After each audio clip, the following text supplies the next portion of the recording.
I'll be the first to admit that I have a beautiful life. I have features that attract attention, at least that's what more than one man has told me. For me, it meant I never wanted for male attention, and I had fun playing the field until I was 24. Then, after a serious talk with my parents, I decided to settle down and think seriously about doing my civic duty by giving them some grandkids. Being the only child of rich parents, I'd never really needed a serious qualification or a serious job. Dad tried to encourage me into a field of study that would allow me to take over his business when he retired, but it just didn't interest me. I don't know if that is what subliminally first attracted me to Dave, but he was perfect. A superior physical specimen, sharp as a whip, already finished a business degree and an MBA. I think Mom and Dad fell in love with him before I did. We were married within a year, and less than a month later, I was pregnant. Fast forward 10 years, and I was the best-looking soccer mom at the private school my two children attended. I picked them up in a top-of-the-range BMW, then took them to our 12-bedroom McMansion in the leafiest suburb of our town.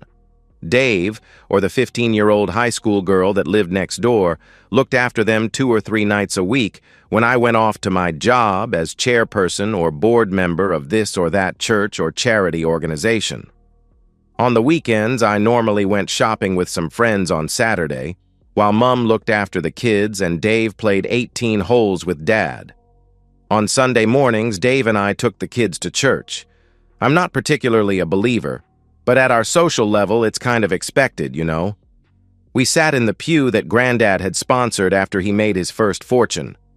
Later, we'd go have Sunday lunch at my parents' house, catered, of course, where lately Dad and Dave talked about the process of Dad retiring and my husband taking over. After lunch, it was quite common for us to leave the kids with my parents, leaving Dave and I free to go home and do what married people do. Well, some of what married people do. Early on in our relationship, I'd decided that I'd be conservative. It was the usual approach most of the time, with occasional variation. I had a wonderful husband, a fantastic father, terrific provider, and considerate companion. I had money, comforts, status, respect, and just about anything else I desired. Almost. You see, I accidentally stumbled onto an alternative lifestyle site and revealed a side of myself that I never knew I had. Soon, I was rushing home from dropping the kids at school and logging onto a growing list of websites before spending hours on my own. The idea of being restrained, of being bound and blindfolded, helpless while someone else was in control, made me react strongly. The first weekend after I discovered this side, I begged off going shopping with my friends, then pretended I was sick to stay home from church. After Sunday lunch, I tried to get out of spending time with Dave, but failed. Subsequent Sundays, even imagination failed to give me the satisfaction I craved. The obvious solution to my ever-increasing cravings was to confess my new interest to my husband. I'm positive he would have done whatever was necessary to keep me satisfied, but of course, nice girls don't do that sort of thing. Instead, I became a pretender, while my frustration escalated. I felt like a tightly coiled spring. My downfall began with my discovery of an online forum. It had a section where people could meet, then tell the rest of the readers how intense their last experience was. And they were intense. Their words were as exciting as the images that accompanied them. I won't bore you with the details, but I met a guy online who was experienced and who lived a couple of hours away. The pictures showed a guy that was perhaps mid-40s, but who still looked to be in pretty good shape. He told me he was married and his wife wasn't interested. He shared photos of himself, but I only sent him partial shots. I was very careful and cleansed all records off our computer, deleted browsing history, the works. Some of my favorite stuff I kept on a memory stick that I hid in the lining of a rarely used handbag. I don't think I ever consciously made the decision to be unfaithful to my husband. I certainly never had that internal debate with myself. I just never took any steps to stop things when the guy, Darren was his name, ordered me to arrange some time off to meet him. Nor did my conscience bother me particularly. I felt compelled to satisfy a desire that was no threat to my marriage. No threat because Dave could never know, nor could anyone else I knew. Nice girls didn't do anything remotely like what I was planning. I started a list of all the things I would need to cover. Darren must have interpreted my temporary silence as reticence. He bombarded me with tales of what he intended doing to me when we did meet. Some of them really weren't my taste, but we negotiated. I know meeting a total stranger was a huge risk, but I was driven, as I said. I intimated that our meetings could become a regular thing, which meant if he didn't toe the line at the first one, there wouldn't be a repeat. In reality, I knew that the chances of discovery grew exponentially the longer an affair went on, and had vowed to limit the experience. You see, I'd done my research. Negotiations complete, I continued my research on not getting discovered. I know the word out there is that unfaithful partners always get caught, but that's just propaganda and statistics. Stories and statistics of people getting away with affairs never get published. I imagine that for every affair discovered, 10 go silent. So, for the next 3 weeks, my life fell into a pattern. Drop kids at school, race home, browse images and videos of the type of things I'd negotiated with Darren, then read stories until it was time to pick the kids up again. My friends inevitably became bored with being rejected when they called to ask me to meet, but I didn't notice at the time. It was early on in this pattern that I discovered that one of the big giveaways to unfaithful spouses being discovered was by behavioral changes. A little honest self-analysis revealed I was giving all the signals to anyone watching. I dragged myself back to a normal pattern when anyone else was watching, especially remembering to propose time with my husband, while all the time compiling a list of precautions. I'd meet Darren at a place at the other end of my city, somewhere I would never be recognized. My husband traveled for work at least 4 nights a fortnight. He was the business development manager of Dad's company, after all. It couldn't be too hard to prove he was where he said he was. I'd ask him to take a picture of his room when I rang him that night, saying I missed him and wanted to imagine myself where he was. I'd only leave the house after about 10 p.m. That way no one would ring or visit me and discover I wasn't there. I'd leave my cell phone and car at home just in case someone had trackers on them. I'd meet Darren in a low-budget motel, somewhere my acquaintances were very unlikely to spot me. That made me smile. I knew at least 3 of my friends had successfully hidden affairs in the past. Wouldn't it be ironic if I was discovered by a friend meeting her beau at the same motel? I added a wig and other disguise elements to the list. I'd keep them in my locker at the tennis club so they were only here to be discovered for a minimal amount of time. I would pay cash for the room and book it either in person a few days before or from a phone at one of the charities I volunteered for. I would travel to the motel by a cab that picked me up at a local park I would walk to. That way, no strange cars would be seen in the driveway, and I wouldn't be seen leaving at an unusual hour. Thanks to mobile phones, phone booths were a thing of the past in our town, so the one weak spot in my plans was that I would have to ring the cab on my cell. The best I could do was to then immediately erase all record of the call. It was highly unlikely that Dave would pull my phone records to check each individual number. So, husband and acquaintances accounted for, the problem remaining was that of what to do with my children. Our regular babysitter needed to be home by 10 p.m., and even so couldn't be relied on not to inadvertently mention sitting while Dave was away to my husband. I wasn't about to use a stranger for looking after them, and the youngest was too young for sleepovers. That left one possible, if far from attractive, option. I could sedate my children and limit the time away. Say, leave at 10:15 p.m., an hour cab ride, 5 hours with Darren, another hour cab ride, and I could be home by 5:15 a.m., which was still an hour before dawn at this time of year. The wig and a coat I hardly ever wore should protect me from recognition by pre-dawn dog walkers and insomniacs. As unpalatable as sedating my children was, I was driven. The closer my preparations took me to fulfilling my new desires, the more problems were bulldozed. In fact, it took huge efforts of willpower to critically analyze my own plans.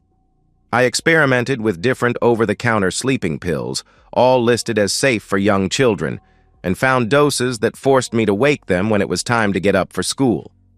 I did it every night for a week to ensure a 100% strike rate. I only stopped when Dave commented on their changed habits. It was during one of my internal security review sessions that I worried what would happen if Darren turned out to be dangerous, or even if he got carried away. I noticed his email address was an initial and surname and half an hour on Google, and I had an address. I subtly let him know that I would be leaving clues to his identity before we met in case I disappeared. He assured me I would be safe. I also recognized a weakness of him being discovered being unfaithful to his wife, leading her to me and my husband, so I insisted he take the same precautions as I was. I had trouble believing his wife knew and condoned his meeting other women. He provided health assurances I asked for. So, tonight is the night. It's 10:10 p.m. I finished dressing in a slinky black dress that Dave bought me a couple of years ago, and my overnight bag with toiletries and a few odds and sods, as my grandma used to say, is packed. Caller ID showed that Dave rang from a number with an area code consistent with where he was supposed to be, a 3-hour flight away. The cab was on its way and the kids were safely and soundly asleep in their beds. I'd ended up paying cash for 3 nights of room hire, in a false name, of course. The extra nights was Darren's idea, and a valid one if you ask me. By the time I got there and then had to leave to be home before dawn, we'd barely have 5 quality hours. What if I loved it and wanted more? Dave was away until his flight landed at lunchtime on Thursday. I could repeat what I was doing tomorrow and Wednesday night after all. The money for the room meant nothing to someone as well off as me. 3 nights to get it out of my system. 3 nights to prevent it becoming a long-term thing, where the chances of being discovered rose exponentially. Yes, it was a sensible move. I logged into our computer to check for any last-minute emails from Darren. There were none. I checked the deleted items folder was clear of evidence, then sent a quick note to Darren saying I was on my way. A glance at my watch showed it was time to walk to the park to meet the cab. After one final look in the mirror, I asked myself if I should back out even now, but my excitement said no. What could possibly go wrong? I put my phone on the kitchen counter and headed out. I was full of anticipation by the time the taxi deposited me at the motel. No one was around, which was a relief. Tapping gently on the door of room 310, I smiled at Darren's forethought. The Do Not Disturb sign was already hanging on the doorknob. There was only a shaded bedside light on when Darren opened the door. My first impression was one of disappointment. His profile picture on the website must have been quite dated, as in reality he was perhaps 10 years older than I'd thought and carrying a fair bit more weight. I later noticed his fingers were stained by nicotine, and when he kissed me, it was with the unmistakable reek of liquor mixed with stale cigarettes on his breath. That's as far as I got before, after a single hello and a touch of my lips, he grabbed me. I heard the dress rip in his haste to remove it. Once it was gone, he stood behind me with a muscular arm over my shoulder and a hand over my mouth. The encounter was rougher than I expected. Once I was only partially clothed, his free hand roughly grabbed me. I was conflicted at this point. I just hoped he remembered his promise not to leave marks, however. By the sound of his breathing, there wasn't a lot of control happening. He was as excited as me. Narrowly avoiding tripping over the bag I'd dropped on the floor, Darren wrestled us to the bed and, never allowing me to speak, pushed me down onto it. He secured one, then both of my hands to restraints already attached to the bed. They were padded but made of very real steel and held my outstretched arms immovably. Once I was helpless, he reached under the pillow and retrieved a device which he fitted over my head. It rendered me totally mute apart from small sounds. He then roughly pulled my legs apart and secured each ankle to opposite bedposts. He stepped back to admire his handiwork before removing his own clothes. With little preparation, Darren began our encounter. I had a strong reaction, quicker than ever before in my life. As I processed the experience, already conflicted by my feeling of helplessness, I thought how I'd done the right thing. I could have 3 nights of risk-free excitement and no one would ever be the wiser. Stopping my new interest any time in the near future might be a problem, though, but I'm sure the risks from that could be mitigated with a little more research. Tuesday, 9:45 a.m. Jan, it's Dave. The kids just rang me to say that when they awoke this morning, Portia wasn't there. They've searched the house and can't find her. Dave paused at this point to catch his breath, shortened by the adrenaline coursing through his system. His mother-in-law was worried by the tone of his voice. Well, she's not here. Can you get over there ASAP? Sure, I'll ring you when I get there. Tuesday, 6:53 p.m. to Thursday, 8 p.m. Dave, having flown home as quickly as he could, had just finished hugging his children tightly. They were putting a brave face on it, but he could see in their eyes they were very worried. He turned to his in-laws and thanked them for being there for his family. Have you tried the police again, Pete? Yes, same answer. Unless there is evidence to the contrary, they assume a person just walked out for the first 48 hours. The place was as neat as a pin, with no sign Portia hadn't just walked out the door. Dave interrupted. Except her car is still in the garage and her phone was on the table near the back door, not on the charger where she normally keeps it. Portia's mother, Jan, noticed that the conversation was distressing the children, so she hustled them into the kitchen to finish preparing dinner. Dave and Pete adjourned to the study. Dave's father-in-law lowered his voice to a more conspiratorial level. Her phone was here, but her house keys and handbag weren't. It's like she just walked out to go to the corner shop and never came back. Except that the nearest corner shop is an hour's walk away and my Portia would never leave the kids like that. There's one more strange thing, Dave. I found these on the kitchen counter. The older man showed him a bottle of over-the-counter children's sedative and a tiny measuring cup. The obvious reason to why those items were there didn't register to a man who loved his wife fiercely and respected her commitment as a mother above all her other prodigious attributes. The possibility that she'd deliberately drugged them was just so far from his image of his wife that he ignored them and went back to worrying. His children had last seen their mother when she put them to bed at 9:30 p.m. the night before. Where was she? His own phone call to the police confirmed what his in-laws had said. With no disturbance in the house and his wife's handbag and house keys gone, they assumed she'd just walked out and didn't want to be found. It happened. Dave then called everyone in their address book. No one had seen Portia. He and his in-laws concentrated on distracting the children.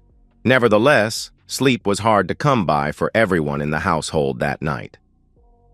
In the morning, Dave staggered bleary-eyed to the kitchen where Pete was already halfway through a coffee. They exchanged pleasantries, until the older man spoke his mind. Dave, have you checked her email account yet? You do have access, right? Good thinking, Dad. Unless she's changed her password, I'll be able to access her account. They went to the study and fired up the family desktop. Portia's password worked, and soon the pair were snooping. The inbox looked normal and sorting the emails by sender, and a quick trip down the list showed no unfamiliar names. Pete, who was more comfortable around computers than his son-in-law, next suggested they check the deleted items folder. It was empty. The older man's heart sank a little more. He suggested Dave check the sent items folder, fully expecting that to be empty as well. It almost was. Almost, except for a solitary email sent to Hardman at just after 10 on Monday night. The simple message was chilling. Be there shortly. Either Portia hadn't bothered deleting it, or it had been transmitted after she deleted the sent items folder. Dave turned his head away, which brought the bottle of junior sedative from the previous night into view. A link clicked in Dave's head, just as Peter followed his gaze and quickly came to the same conclusion. Surely she wouldn't have, Dad. Got a better theory? Anger at his wife fought for dominance with fear. It was starting to look like Portia had drugged her own children to meet someone on Monday night and for some reason hadn't come back. Armed with that circumstantial evidence of foul play, Dave rang the police again. They still refused to get involved, but did suggest he take the children for blood tests, which he did. He dropped them off at school late, then went home. Once there, he sent an email to Hardman. "Just tell Portia to come home. Her children are worried. If you've harmed her, I will find you and kill you." Wednesday night passed as slowly as the previous one. The pathology lab rang early on Thursday morning to say that quite high levels of chemicals present in the sedatives were present in the children's blood samples. With possible evidence of a crime, the police finally took the case seriously and asked for the email address found on the computer, but warned them not to get their hopes up, as identifying people from an email address was iffy at best. With nothing else to do, all three adults then sat near their phones waiting for news. Thursday, 8:01 p.m. I stood outside my own front door, disheveled, exhausted, and terrified. I clutched my torn, slinky black dress, the same one I'd put on Monday night, to prevent it from gaping and exposing myself. I breathed in and out slowly, trying to calm myself, trying to forget the nightmare that had been the last 3 days, trying not to think of the immeasurable trouble that was going to be the next few hours. But the nightmare. I've been unable to escape the memories of my nightmare. I remembered back to what seemed like years ago, to that feeling as my first rush of feelings abated, with a sweating Darren moving above me. He must have seen the look in my eyes, and I guess he didn't like that. He reached past my left ear and pulled something from under the pillow. It was a leather device. He continued his actions while all the time looking in my eyes as he raised the device. I guess my expression had already changed before the first blow. It hurt. My eyes must have shown him that, as did my muffled scream. The look on his face was sickening as he continued. I looked down and saw the angry marks. His repeated promises not to mark me had lasted less than 5 minutes. It was only then I realized what a totally helpless situation I'd put myself in. I screamed into the gag as he struck again, my eyes pleading with the man above me to stop. I guess that was the moment he'd been waiting for, because with a mighty roar, he finished. I closed my eyes in humiliation. True humiliation, not the fantasy stuff on all the websites I'd seen. My mind was in terror for what Darren might do next and what state he'd leave me in. I became ill. Most of it forced its way past the gag. I had to swallow the rest again or suffocate. Strange noises brought me back from wherever my terror-filled mind had gone. Opening my eyes, the first thing I saw was that the look of intense pleasure was gone from Darren's face. It was replaced by a look of agony. He was gasping and clutching his chest as his face turned a sickly white color. As I watched, he suddenly collapsed on me and twitched for perhaps half a minute before I heard a sound I'd only read about in books. The death rattle. Suddenly unpowered lungs having the air expelled from them as gravity did its work. Unmistakable, even to someone who'd never heard it before, and terrifying. Darren was dead. The full weight of him was pressed on my chest, and it felt like every time I exhaled, I didn't have the power to inflate my lungs again. I thrashed around in panic, but as my arms and legs were at full stretch, I couldn't get any leverage to push him off. Finally, I think it was my perspiration that lubricated our body contact, and Darren's body slid into a position that was more on my stomach than my chest. His head was in my left armpit, and when I looked down, I could see his sightless eyes still open and staring at me. Something that smelt unpleasant was seeping from his mouth as his stomach was slightly higher than his head. That odor battled with my own illness. As horrible as this experience was, it was pushed to insignificance by my terror. It was perhaps 11:30 p.m., and I was stuck here, unable to call for help because I couldn't communicate beyond a grunt or reach a wall to tap on it with any body part. I was stuck here until a maid came around to check if the room needed anything. When? 9, 10 in the morning? By that time, my kids would have woken from their drugged sleep, gone into Mummy's room to wake her, and found her gone. I could imagine their terror when they found the house empty, and it made me panic and thrash around some more. I got myself under control, though, when I thought that I might move Darren's body again to a position that was crushing my lungs. I stopped moving and cried instead. What would my children do when they discovered themselves alone? Go next door to the neighbors? Or use the sheet of speed dial numbers next to the house phone and call who? Dave or my parents? Neither one was good. Dave would be terrified and confused and would immediately call my cell, which would ring from the table near the door at home. Then he'd ring my parents, and Mum would go to the house as quickly as she could. Dad would be at work. She'd discover me gone, perhaps my phone, but missing purse, and then what? Ring Dave? Ring the police? Either way, I was toast. Unless, and here my mind was clutching at straws, the maid came in really early and I convinced her to find the handcuff keys and let me go, then promised her enough money that she wouldn't call the police immediately. I could get my hands on maybe 10 grand quickly and untraceably.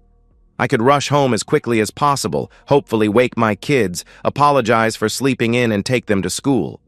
Then call the police. I could threaten them with legal action if they told the media and have it all settled by the time school was out, or get Mum to pick them up. It was no big deal. 2 consenting adults participating in a legal activity. One that just happened to go very badly wrong. That was all good. Things would work out fine. Then I remembered that I'd booked the room for 3 days. But that was fine. The maid service still checked each room daily for fresh towels, etc. Then I remembered the Do Not Disturb sign on the outside knob, and all my delusions collapsed. I heard myself let out a noise past the gag that was half moan and half sigh. The death rattle of my marriage and perfect life. Terminally soiled by my and Darren's illness and from the signals my bladder was saying, soon to be other bodily functions as well. I guess I spent the next hour in an increasingly desperate attempt to remove the gag, but the only thing I had to rub it against was Darren's cheek, and it just wasn't solid enough. It got a little more promising when rigor mortis set in, and I damned near removed the device. What amazed me was that Darren's whiskers seemed to actually continue to grow after he was dead. Closing my eyes protected me from seeing the fearful expression his face was becoming, but nothing could protect me from the increasingly foul stench pervading the room. Death doesn't smell pleasant. Soon, the rigor passed, and Darren softened again, by which time I had nothing left in my stomach to evacuate. Daylight spilled through the tightly closed curtains, raising the temperature of the room slightly. Well enough that my shivering abated slightly. Darren's cooled body was sapping the heat from mine badly. Far worse than the danger of hypothermia and the humiliation of my situation was the problem of thirst. How long can a person go without water? I seem to remember it was as low as 2 to 3 days. I might have known if I'd paid more attention in school, rather than spent all my efforts on making sure my clothes were better than the other girls and making sure they were attractive enough to grab the bulk of the male attention in the class. Then I got to thinking that death might be preferable to what was possibly coming my way. My legacy and memory might well be destroyed, but at least I wouldn't be around to see it. The brightness of the curtains indicated the sun had set far enough to penetrate the narrow gap between rows of rooms in the cheap motel, reinforcing that rescue wasn't coming that day. Already my tongue was stuck to the roof of my mouth, and I hadn't relieved myself since around the middle of the day. Small blessings. I hoped I could speak fast enough to stop the maid calling the police when she found me in the morning. With no police involved, all sorts of explanations were credible.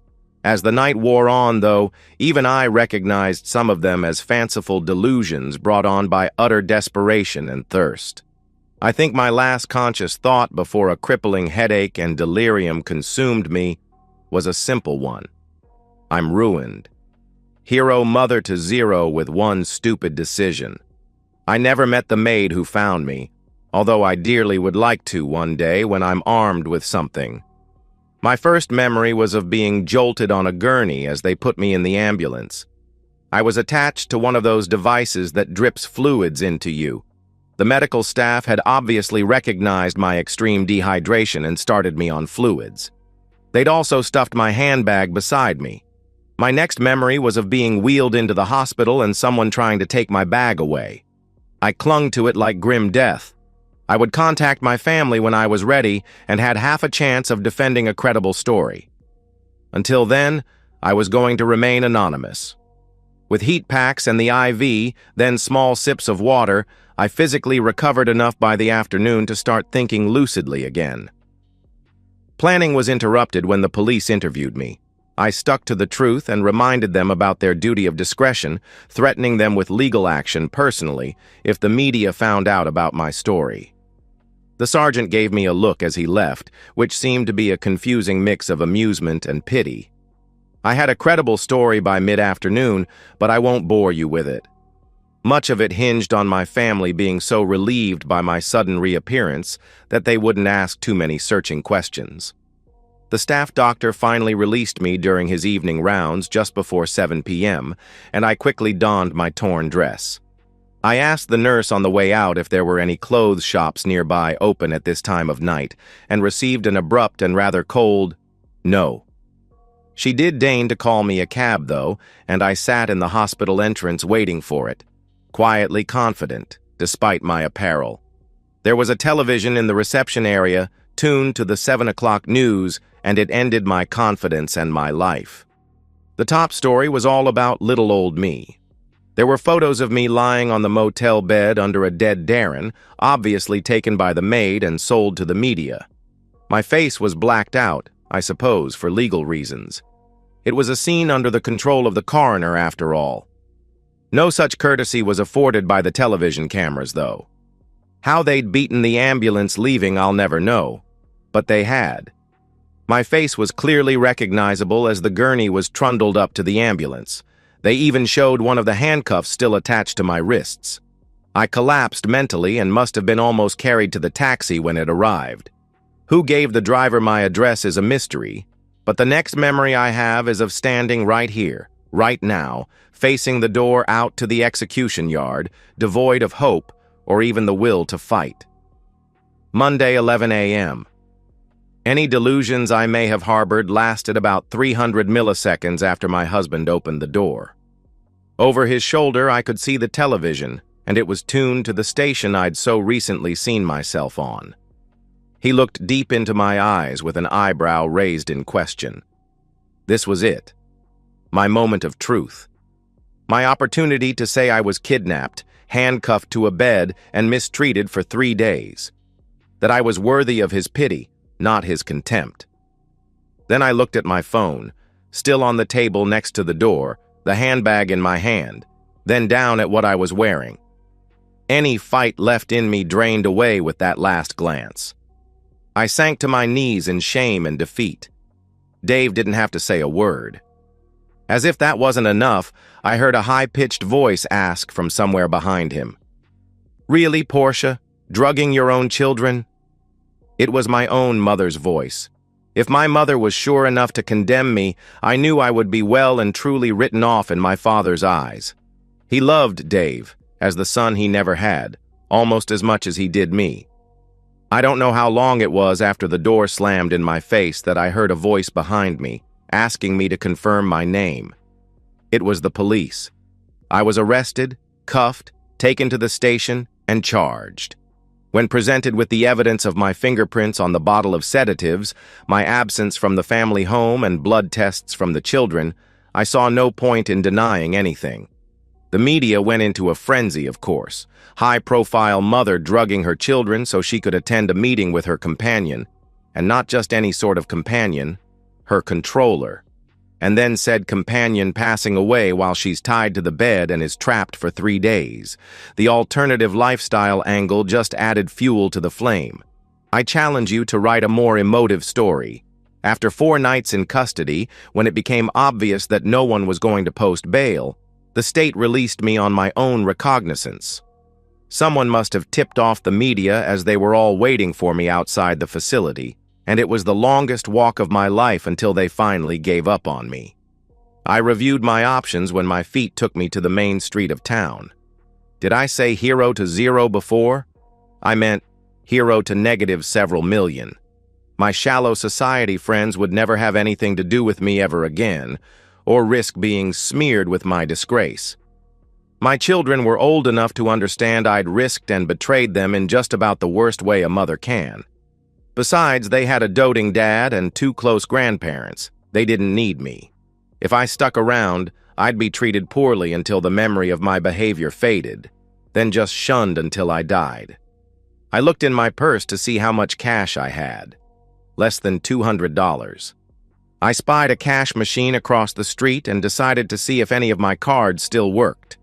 It was a 50-50 chance in my judgment, but we all know how bad my judgment of late had proven to be.